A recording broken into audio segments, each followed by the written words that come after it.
पुणे पालिका निवडणुकीमध्ये आता वंचित बहुजनची एंट्री झालेली आहे। वंचित बहुजन आघाडी पुणे पालिकेत स्वबळावर लढणार।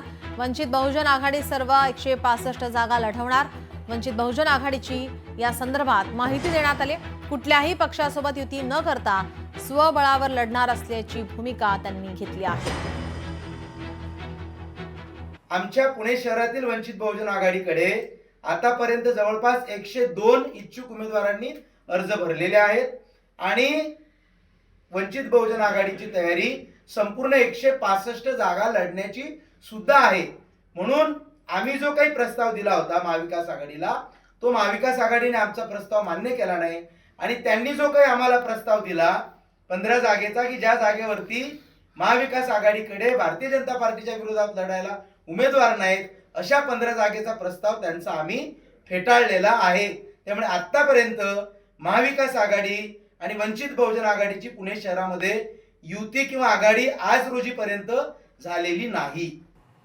पुण्यात धनगर समाजाला 5 जागा द्या। पुण्यात यशवंत सेनेकडून मागणी होती। धनगर समाजाला डावलाल तर आता मतदानावर बहिष्कार टाकू असा इशाराही त्यांनी दिलाय।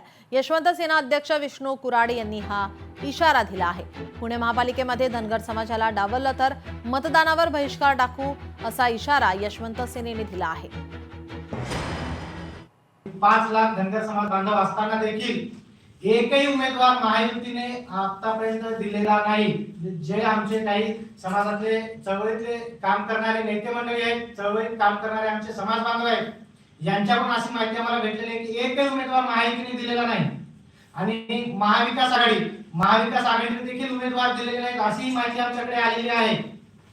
महाविकास आघाडी महायुती या दोन्ही जर आमच्या धनगर समाजाला डावलण्याचं काम केलं असेल तर निश्चितपणे येणाऱ्या काळात धनगर समाज हा स्वतंत्रपणे काय करायचं काय नाही याच्यावर आमची एक मोठी बैठक होणार आहे आणि महायुती म्हणजे भाजपनं तर आम्हाला पूर्णपणे डावललेलं आहे। त्यामुळे भाजपला आम्ही मतदानही करणार नाही। 21 जानेवारीला आमच्या मुंबईला मोठं आंदोलन होणार आहे। पुणे पालिका निवडणुकीसाठी आता हालचालींना वेग आलेला पाहायला मिळतोय। बैठकांचं सत्र पाहायला मिळतंय। पुण्यामध्ये दोन्ही राष्ट्रवादी एकत्र येण्याच्या चर्चेला ब्रेक आलेला आहे। अनेक बैठका पाहायला मिळाल्यात। यामध्ये आता कोण कोणासोबत युती करणार याकडे सर्वांचं लक्ष लागलेलं आहे। मात्र दोन्ही राष्ट्रवादी एकत्र येण्याच्या चर्चेला ब्रेक आलाय तर शिवसेनेचा जागाबाबतचा प्रस्ताव भाजपाने धुडकावलेला आहे। त्या संदर्भात सुद्धा आज बैठक होणार आहे। त्या बैठकीमध्ये जर तोडगा निघाला नाही तर राष्ट्रवादी आणि शिवसेनेच्या युतीची शक्यता वर्तवण्यात येते।